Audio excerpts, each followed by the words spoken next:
Hello दोस्तों, मैं जितेंद्र कुमार, आपका स्वागत है एक बार फिर सोशल इंजीनियरिंग पर। मैं हाजिर हूँ एक नई कहानी के साथ, एक नए विषय के साथ। कहानी है मुंशी प्रेमचंद जी की परीक्षा।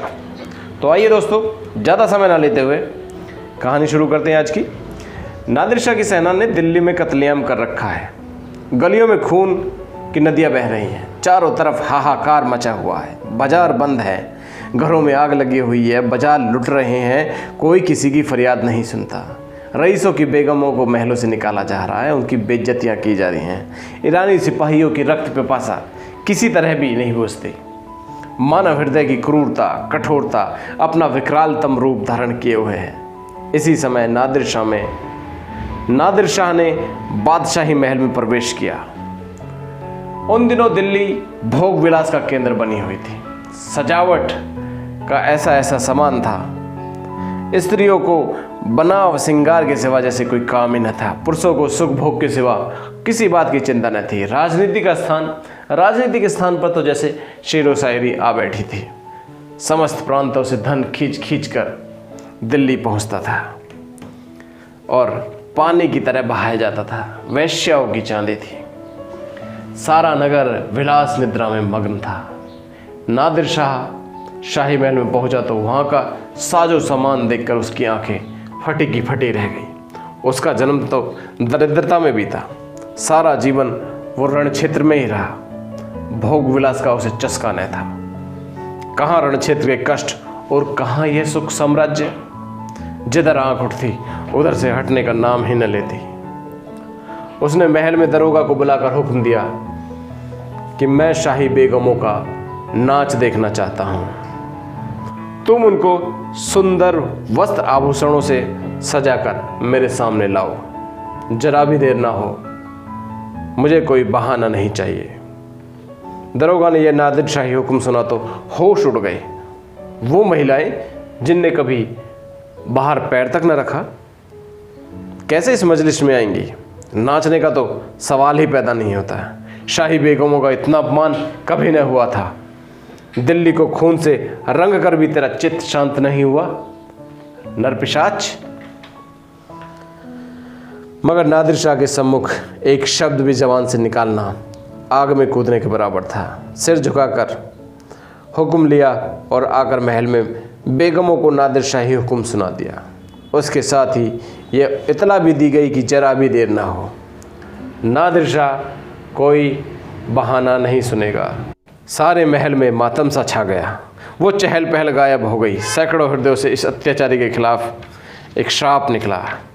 किसी ने आकाश की तरफ सहायता की नज़रों से देखा, किसी ने रसूल को याद किया, खुदा को याद किया, अपने भगवान को याद किया। परंतु किसी भी महिला की नज़र ना तो तलवार की तरफ गई, ना कटारी की तरफ। यद्यपि में कितनी ही बेगमों के नसों में तो राजपुतानियों का खून बह रहा था। इंद्रिया लिप्सा ने जौहर की पुरानी आग ठंडी कर दी थी। सुखभोग की लालसा आत्मसम्मान का सर्वनाश कर देती है। एक एक पल भाग्य का निर्णय कर रहा था। आंखों से आंसू जारी थे, दिलों से आहें निकल रही थी, पर रत्न जटित आभूषण पहने जा रहे थे। अश्रुओं से भरे नेत्रों में काजल लगाया जा रहा था और शोक व्यथित हृदयों पर सुगंध का लेप किया जा रहा था। कोई केश कूदती थी, कोई मांग में मोतियां भरती थी। एक भी ऐसे पक्के इरादे की न थी जो इस आदेश की अवहेलना कर सके। एक घंटा भी गुजरने न पाया था कि बेगमात पूरे के पूरे आभूषणों से जगमगाती, अपने मुख की कांति से बेले और गुलाब की कलियों को लजाती, सुगंध की लपटें उड़ाती, छम छम छम छम करती दीवाने खास में आकर नादिर शाह के सामने खड़ी हो गई। नादिर शाह ने ऐसे देखा जैसे कोई बहुत बड़ी बात नहीं हुई थी, जैसे कोई आया ही ना हो। ये उन रूपवतियों का अपमान था, घोर अपमान था। अब से पहले उनके साथ ऐसी घटना न घटी थी। उनके आगे पीछे तो मर्द जैसे लट्टू बने फिरते थे। नादिर शाह सोने का बहाना करने लगा। उसने अपनी तलवार और कटार सामने उतार कर रख दी और लेट गया।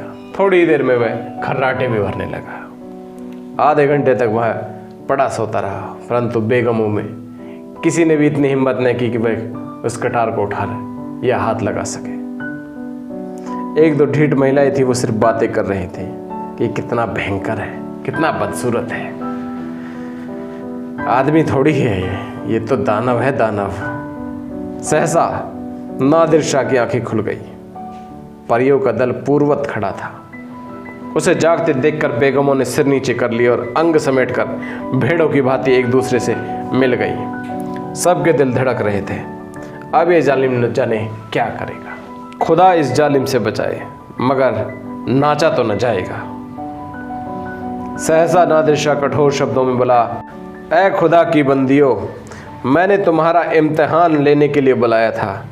अफसोस के साथ कहना पड़ता है कि जो मैंने सोचा था बिल्कुल वैसा का वैसा ही निकला। जब किसी कौम की औरतों में गैरत ख़त्म हो जाती है तो वो कौम मुर्दा हो जाती है। मैं देखना चाहता था कि तुम लोगों में अभी कुछ गैरत बाकी है या नहीं, इसलिए मैंने तुम्हें यहाँ बुलाया था। मैं तुम्हारी बेइज्जती नहीं करना चाहता था। मैं इतना ऐशो फराम का बंदा नहीं हूँ और ना ही इतना हवस का पुजारी हूँ। मुझे सिर्फ तुम्हारा इम्तिहान लेना था। मुझे यह देखकर बहुत मलाल हो रहा है कि तुम में गैरत का जौहर बाकी न रहा। मैंने नींद का बहाना किया। क्या यह मुमकिन न था कि तुम में से कोई खुदा की बंदी इस कटार को उठाकर मेरे जिगर के आर पार कर देती? मैं कलाम पाक की कसम खाकर कहता हूँ कि तुम में से किसी को कटार पर हाथ रखते देखकर मुझे बहुत खुशी महसूस होती। मैं उन नाजुक हाथों के सामने गर्दन झुका देता। पर अफसोस है कि आज तैमूरी ख़ानदान की एक बेटी भी यहाँ नहीं ऐसी निकली जो अपनी हुर्मत को बचाने के लिए मेरे विरुद्ध आवाज़ उठाती। अब ये सल्तनत जिंदा नहीं रह सकती। इसकी हस्ती के दिन अब गए। इसका निशान अब बहुत जल्द दुनिया से मिट जाएगा।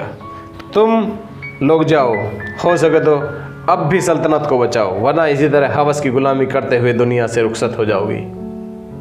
तो यही दोस्तों इस कहानी का अंत है।